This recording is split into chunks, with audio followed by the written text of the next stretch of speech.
দেখো আমার ঠাকুরকে কেমন লাগছে। ঠাকুরের আর ভালো মন্দ, কারণ সে তো সুন্দর, সে আছে তাই আমরা আছি। যাই হোক, আমার পুজো হয়ে গেছে বাড়ির। ঠাকুরমশাইও মোটামুটি চলে গেলেন। ওমা, পদ্ম পড়ে গেছো কি করে? তুমি পদ্মটা কখন সরালে গো? মুখ দেখা যাচ্ছে না পদ্মর জন্য। ওমা, চোখে ঘাস ঢুকে যাচ্ছে। হ্যাঁ, আমি করতে এবার জলদি করে লুচি খেয়ে আসবো। খাওনি? না, যাও। তুমি মানা করলে না। আচ্ছা যাও।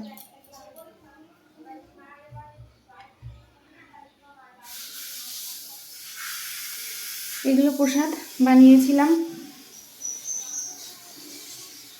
এই হচ্ছে আপাতত পুজোর পরের অবস্থা ঘরের। আরও অবস্থা বাজে বাজে আছে, পুরো এদিকে পুরো ছেটানো।